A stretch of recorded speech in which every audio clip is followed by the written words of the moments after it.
Good morning, everyone. I'm Megan Fox with PJmedia.com.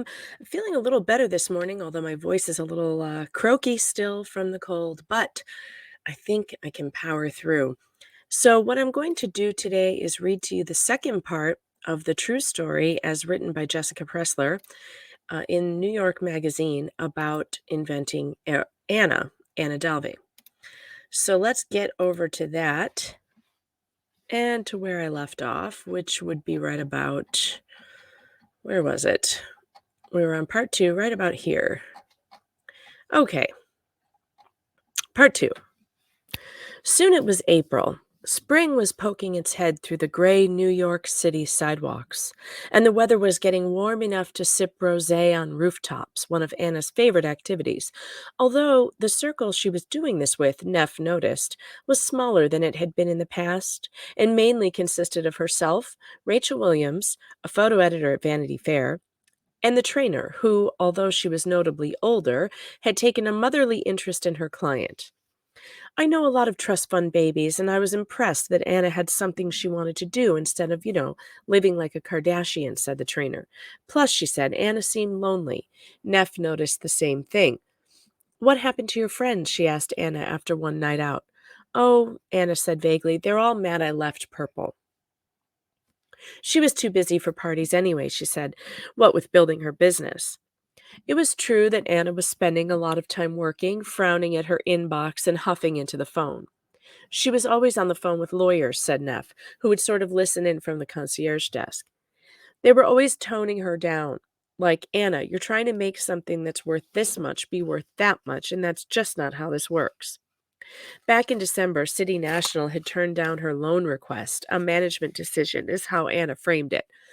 And while the ever loyal Andy Lance was reaching out to hedge funds and banks for alternative financing, executives at RFR were pressuring her to come up with the money fast, Anna said. If she didn't, they were going to give it to another party, rumored to be the Swedish Museum Fotografiska. How do they even pay for that? Anna fumed. It's like two old guys. In the meantime, Anna was having cash flow issues of her own. One night, Anna asked Neff to dinner at St. Ambrosius in Soho. They were by themselves, which was unusual. Even more unusually, at the end of the meal, Anna's card was declined. Here, she told the waiter, handing him a list of credit card numbers.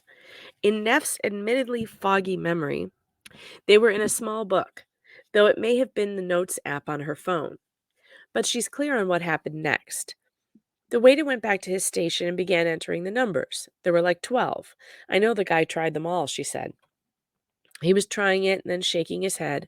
Then I started to sweat because I knew the bill was mine. While the amount, $286, was a fraction of what Anna usually spent, it was a lot for Neff, who quietly transferred money from her savings to cover the bill.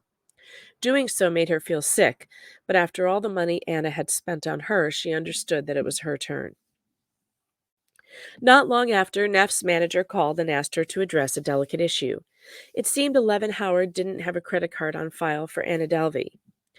Can you guys believe that she'd been living in a hotel for over a month with no credit card on file? How does this happen? How does it happen? Because I spent most of my time watching this going, are you kidding me? Like, who knew you could just walk into a hotel and be like, oh, well, my father will wire you some money, so give me a suite. It's crazy. All right, moving on. Um, Because the hotel had been so new when she arrived, and because she was staying for such an unusually long time, and because she was a client of Abby Rosen's and a very valued guest, it had agreed to accept a wire transfer. But a month and a half later, no such transfer had arrived. And now Delvey owed the hotel some $30,000, including charges from Le Coucou that she'd been billing to her room. Neff wasn't sure what to think. She was sure Anna was good for the money. The day after the St. Ambrosius debacle, she paid her back triple in cash. When Anna came by to her desk the next day, Neff took her aside and told her that management had said Anna needed to pay her bill. Anna nodded, her eyes inscrutable behind her sunglasses. There was a wire transfer on the way, she said. It would arrive soon. Then, about midway into her shift, Anna came by the desk again and, with a mischievous smile on her face, told Neff to expect a package. When it arrived, Neff opened it to find a case of 1975 Dom Perignon with Anna's instructions to distribute it among the staff. Neff hesitated. Gifts, especially of the liquid variety, needed to be approved by management. They were like, "How do we look approving this if she hasn't paid us?" So they went after her. "We need the money or we're locking you out." One morning, Anna showed up to her morning session with the trainer looking visibly upset. "Can we do a life coaching session?" she pleaded. She was trying to build something, to do something, she went on, and no one was taking her seriously.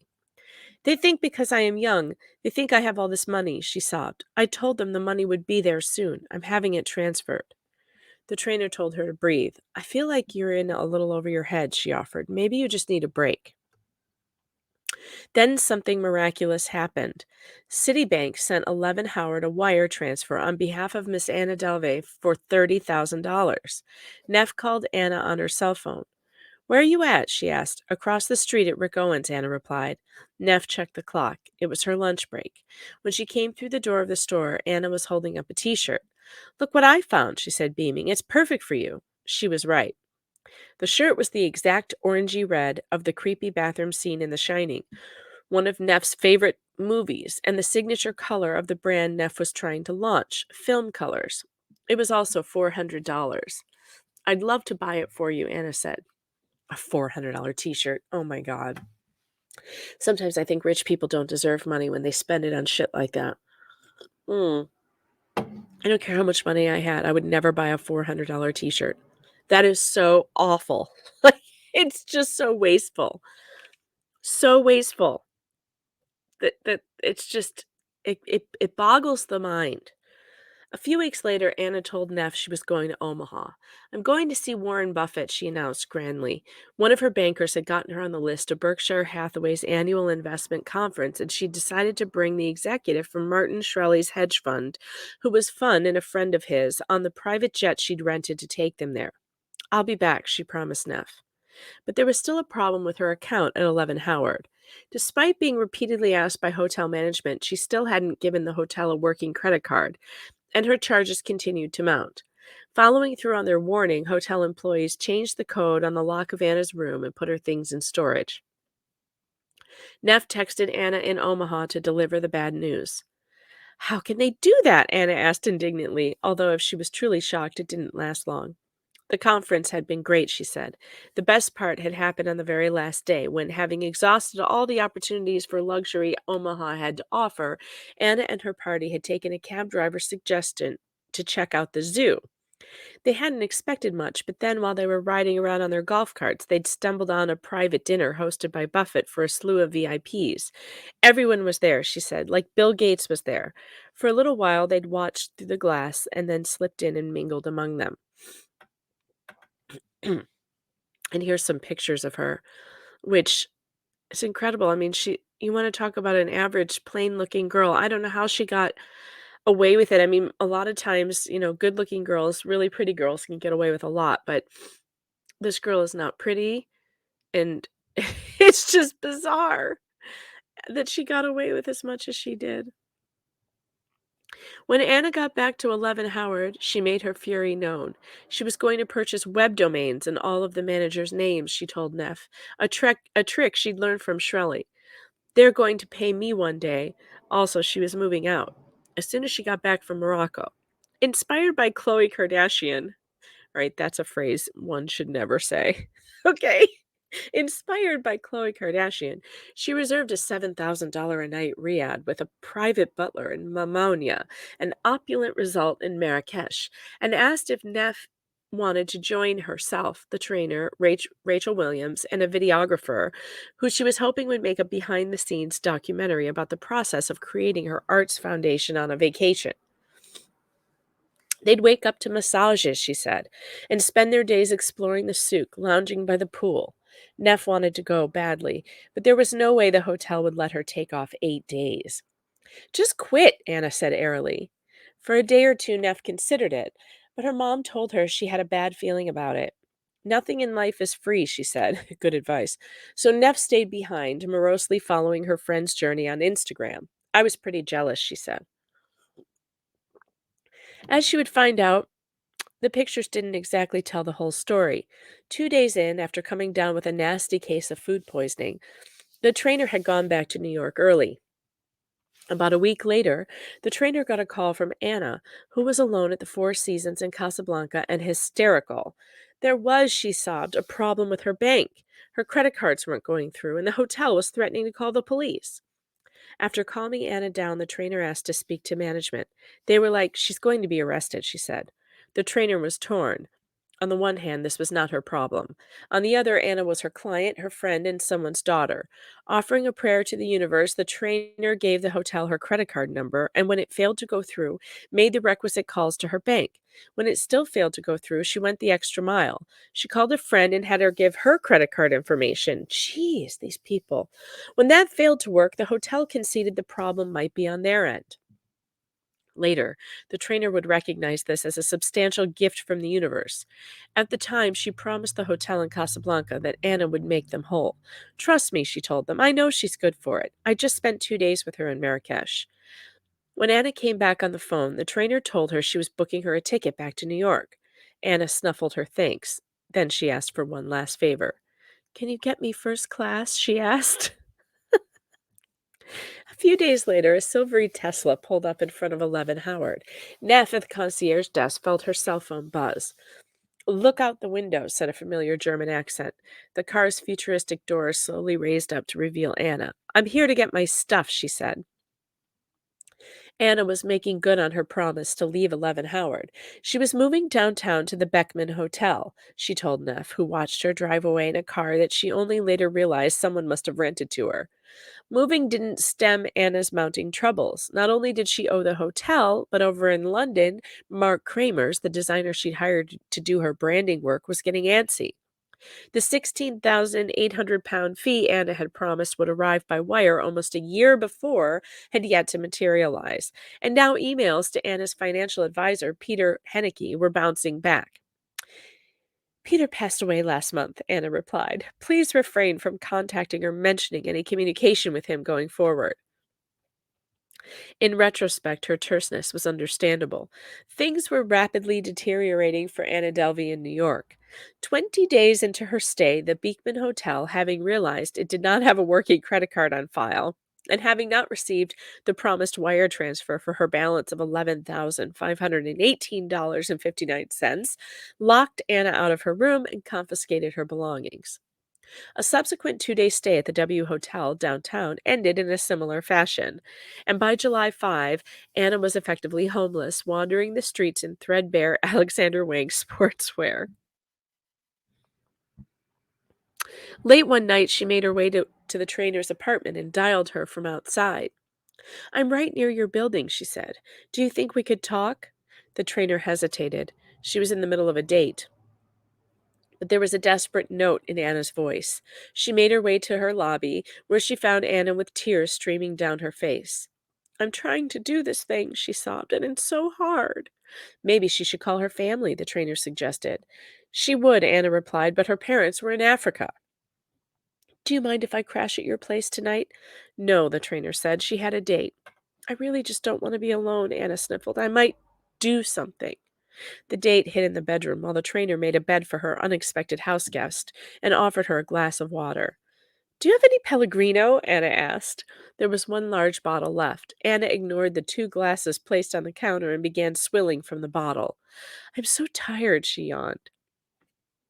As Anna slept, the trainer's spidey sense began to tingle. "I'm born and raised in New York," she told me later. "I'm not stupid." She texted Rachel Williams, who told her about what happened at La Mamounia. Apparently, after the trainer returned to New York, the credit card Anna used to book the hotel was found to be non-functional, and when Anna was unable to produce a new form of payment and a pair of threatening goons appeared at the doorway, the photo editor was forced to put the balance, 62,000 more than she was paid in a year, on the Amex she sometimes used for work expenses. Anna had promised her a wire transfer, but a month later all Rachel received was $5,000 and her excuses had turned Kafkaesque. The following morning, the trainer resolved to draw a clear boundary. After lending Anna a clean and flattering dress, she sent her on her way with a gratis motivational speech. But when Anna walked out the door, she left her laptop behind. The trainer was having none of it. She deposited the computer at the front desk and texted Anna she could pick it up there. That evening, the trainer got a call from her doorman. Anna was in the lobby. He told her that the trainer was out, at which point she'd asked for access to her suite. When he refused, Anna had resolved to wait for the trainer to return home. Let me know when she goes, the trainer told the doorman. But hours passed and Anna didn't budge. They were like, she's still here. She's texting, the trainer recalls. I was like, oh my God, I'm a prisoner of my own house. It wasn't until after midnight that Anna finally left the building. The relief the trainer felt soon turned to worry. I started calling the hotels to see where she was staying, and each hotel was like, this girl, she said. She found out why later that month when both the Beekman and the W Hotel filed charges against Anna for theft of services. Wannabe socialite busted for skipping out on pricey hotel bills, blared the headline in the Post, which referred to an incident in which Anna attempted to leave the restaurant Le Parker without paying. Why are you making a big deal about this? She'd protested to the police. Give me 5 minutes and I can get a friend to pay. But no friends arrived. Maybe it was all a misunderstanding, as Anna told Todd Spodek, the criminal attorney she'd hired to fight the misdemeanor charges. Maybe the poised young woman in the Audrey Hepburn dress, who'd cold called him on his cell phone repeatedly, insisting it was an emergency until he'd agreed to come into his office on a Saturday, really was a wealthy German heiress, he thought, as his 4-year-old pasted Paw Patrol stickers up one of Anna's bare arms, and her credit cards had gotten jammed up, or someone had taken away her trust fund. Just in case, Spodek, whose everyday clientele includes grifters, dog murderers, femme fatales, rapists, and cyber criminals, among other miscreants, had her sign a lien on all of her assets, one that would ensure he got paid. On her way out, Anna asked a favor. I kind of need a place to stay, she said. Spodek demurred. The last thing his wife wanted was for him to bring his work home with him. Anna again got in touch with the trainer, who did not invite her to stay, but instead organized an intervention at a nearby restaurant, during which she and Rachel Williams attempted to get answers about why Anna had done what she'd done, who she really was, and if she'd ever planned on paying anyone back. Anna hemmed and hawed and dissembled and prevaricated, and as the women got increasingly angry, allowed 2 fat tears to roll down her cheeks. I'll have enough to pay everyone, she sniffled, once I get the lease signed. Anna, the trainer said, summoning her last shred of patience, the building has been rented. She held up her iPhone and showed her the headline, Photographiska signs a lease for entire 45,000 square feet at Abby Rosen's building. That's fake news, said Anna. Photographiska really get the building? Sighed the tiny, accented voice after the recording identifying the call as coming from Rikers Island, where Anna Delvey, a.k.a. Anna Sorokin, had been remanded without bail since October of 2017. As it turned out, Anna's hotel bills were merely the first loose threads in a web of fraudulent activity, one that began to unravel in November of 2016 after she submitted documents claiming a net worth of 60 million in Swiss accounts to City National Bank in pursuit of a $22 million loan. All right, now pay attention because this is where it all unravels. So she's lying to the bank, telling them that she submitted fraudulent documents showing she's worth 60 million and she wants a $22 million loan. The following month, she submitted the same documents to Fortress in an attempt to secure a $25 million to $35 million loan. After that bank asked her for $100,000 to perform due diligence, she convinced a representative at City National to extend her a $100,000 line of credit, which she then wired to Fortress. Those people at City National ought to be so embarrassed. Then, apparently, spooked by Fortress's decision to send representatives to Switzerland to personally check her assets, she withdrew herself from the process halfway through, wiring the remaining $55,000 to a Citibank account that she used for personal expenses. This is where she got all the cash, where she was giving Neff $100 bills. It was from the Citibank loan, or no, City National loan. Shopping at Forward by Elise Walker, Apple, and Net-a-Porter, according to the New York District Attorney's Office. Then in April, she deposited $160,000 worth of bad checks into the same account, managing to withdraw 70 grand in cash before they were returned, which is how she managed to pay off 11 Howard and ostensibly buy Neff's t-shirt and the domain names of the managers at the hotel.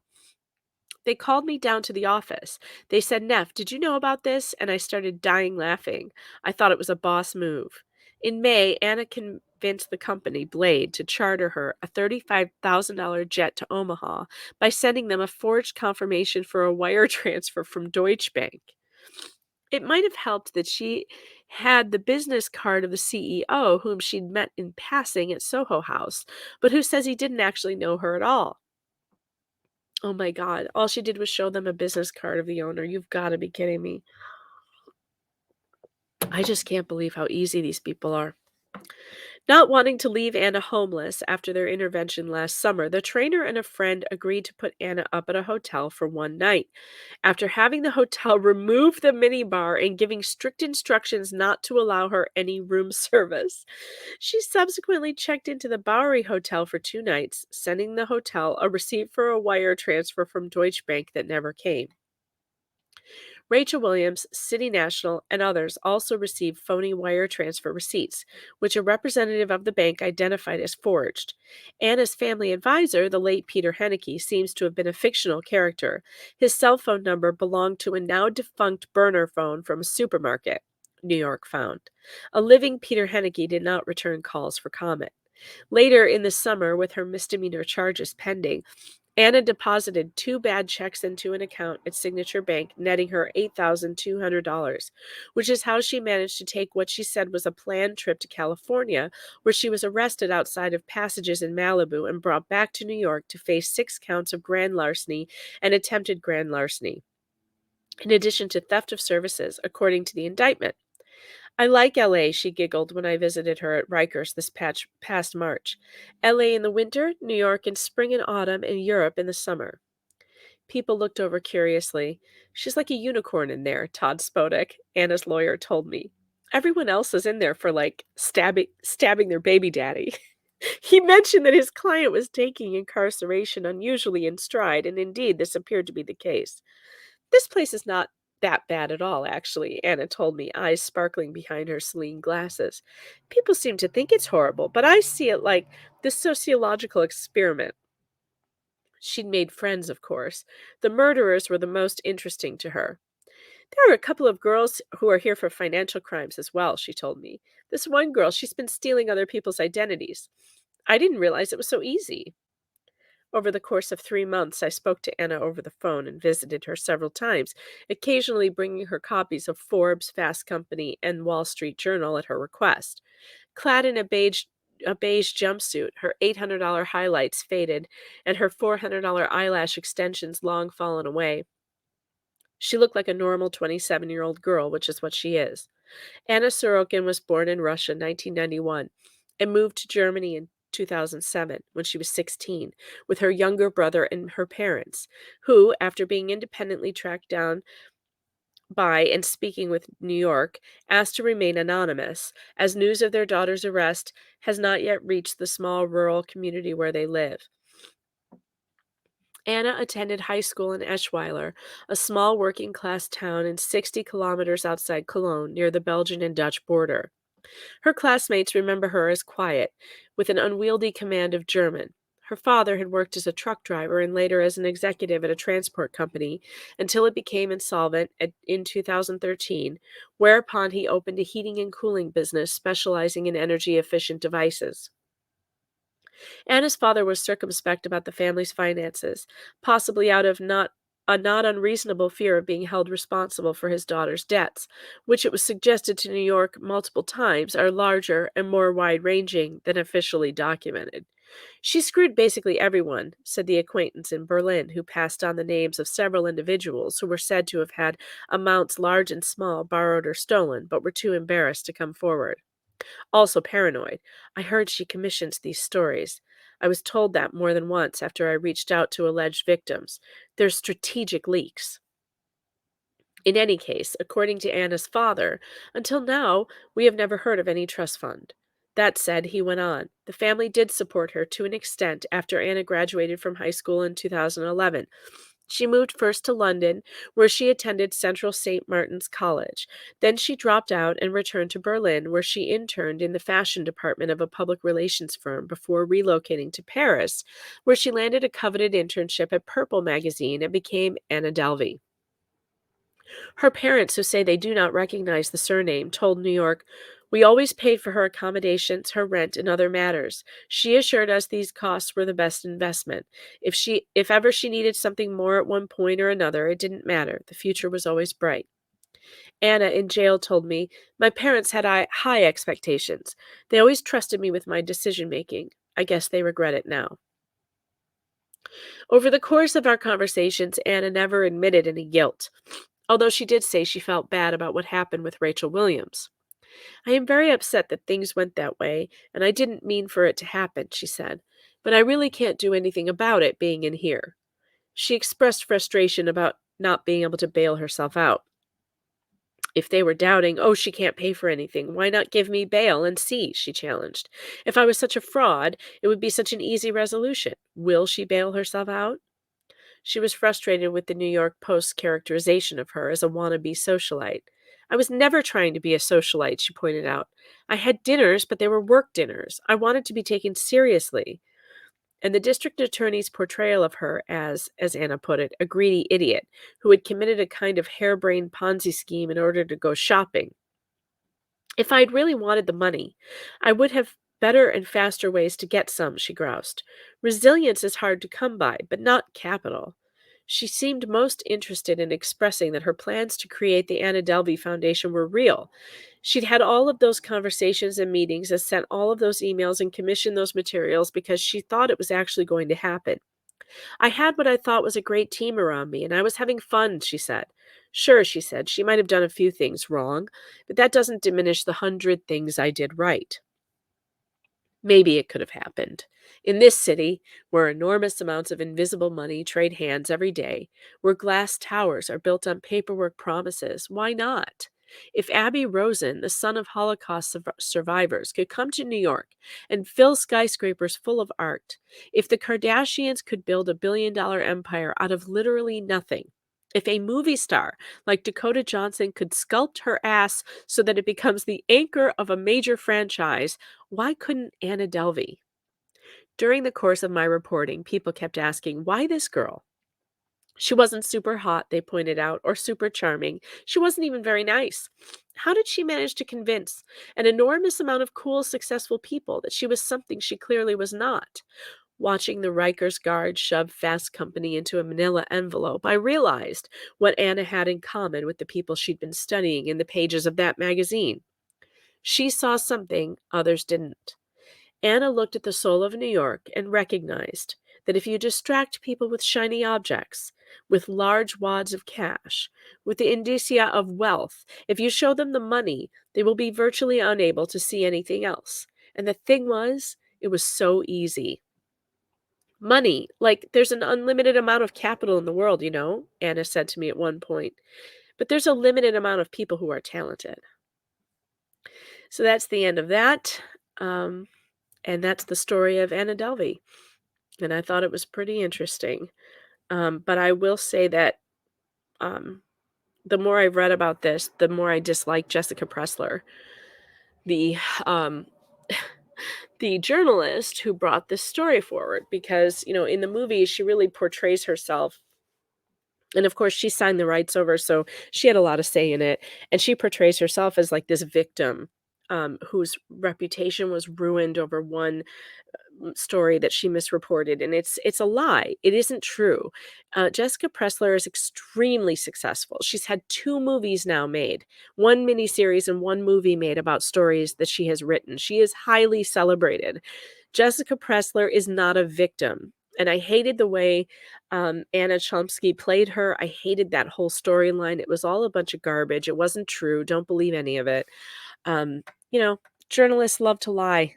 They love to make themselves victims. And Jessica Pressler was not a victim in this story. If anything, she was using this girl to get more wealthy than she already is, clearly. Um, so I thought the person who came off the worst in all this was Jessica Pressler. Um, Anna Delvey, you got to hand it to her. Here's a girl who came from nothing, um, who was able to convince the rich and elite in New York to believe in her enough to check boxes for her and introduce her to people who were powerful and give her access.